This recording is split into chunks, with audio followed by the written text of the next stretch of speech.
This is your 420 Radio News for Wednesday, February 5th, 2014, brought to you by National Cannabis Coalition. I'm Russ Belville. Alaska will be the next state to vote on legalizing marijuana. The Alaska Secretary of State's office has certified that over 30,000 valid signatures from 30 of 40 House districts have been collected to put a marijuana legalization initiative on the August 19 primary ballot. The Alaska initiative mirrors much of the legalization in Colorado. Adults over 21 could possess an ounce of marijuana and grow 3 mature and 3 immature plants. Giving marijuana and plants to other adults for no remuneration will be legal as well, but public consumption will get you a $100 fine. A marijuana market will be established with producers, processors, and retailers. However, localities will be able to ban marijuana businesses.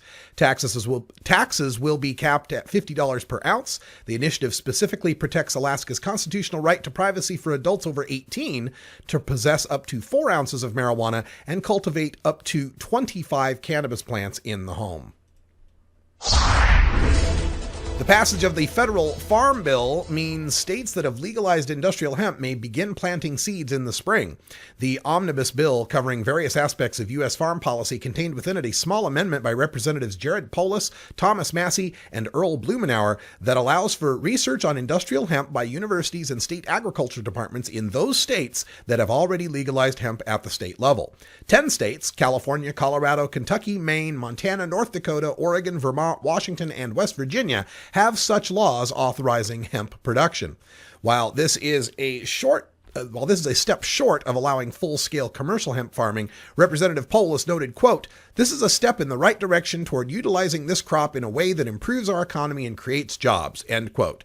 The United States Congressional Research Service notes that America is the only developed nation that fails to utilize hemp as an industrial crop. The Washington, D.C. City Council has voted almost unanimously to decriminalize marijuana possession.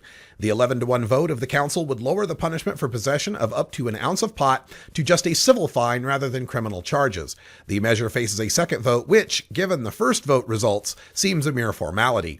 The measure is supported by the mayor, Vincent Gray, but may face opposition from the U.S. Congress, which has ultimate authority over the operation of the federal district. Medical marijuana was passed by district voters in 1998, but congressional interference delayed implementation of the law until 2010, and even today there is but one medical marijuana dispensary and only a handful of registered patients. Supporters of the decriminalization measure point to the vastly disproportionate arrests of African Americans, the majority race in Washington, compared to white people for marijuana use. CNBC focuses on refugee families fleeing their home states for marijuana-friendly states. In a story published today, CNBC's Kelly Grant explained how people are suddenly uprooting their lives and moving to Colorado and other medical states for treatment. CNBC interviewed Lindsay Reinhart, director of Undergreen Railroad, a volunteer service that helps marijuana refugees move. She said, quote, "As soon as we have the intake form up, we're swamped with requests," end quote, and that they've helped 4 families move, not including her own from Idaho to Oregon, with 6 more families in transit. Another activist refugee, Diane Fornbacher, publisher of Ladybud magazine, explained how her PTSD doesn't qualify her for medical marijuana use in her home state of New Jersey, so she's moved to Colorado, where the recreational law allows her to use marijuana. Canadian pop singer Justin Bieber was smoking so much marijuana on his private jet, the pilots donned oxygen masks for fear secondhand pot smoke would cause them to fail subsequent drug testing. The flight attendant claims she was verbally harassed by Bieber, his father Jeremy, and an entourage of 10 friends, to the point where she took refuge in the cockpit with the pilots. DEA and customs officials met Bieber's plane at the Teterboro, New Jersey airport and claimed marijuana smoke was still present in the cabin.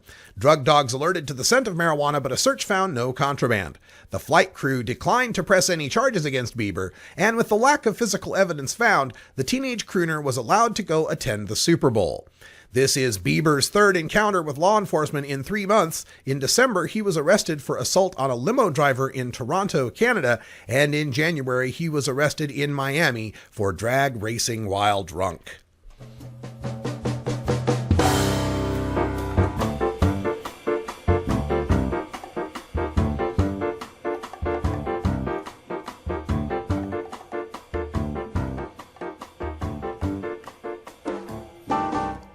This has been your 420 Radio News for Wednesday, February 5th, 2014. I'm Russ Belville. Transcripts of 420 Radio News are available exclusively at the National Cannabis Coalition. Visit ncc420.com to download now. When we come back, we'll go behind the headlines and take another look at Alaska's legalization effort that is going to the ballot this August, and a little history on the legalization of marijuana in Alaska. You're listening to The Russ Belville Show on 420radio.org. We'll be right back.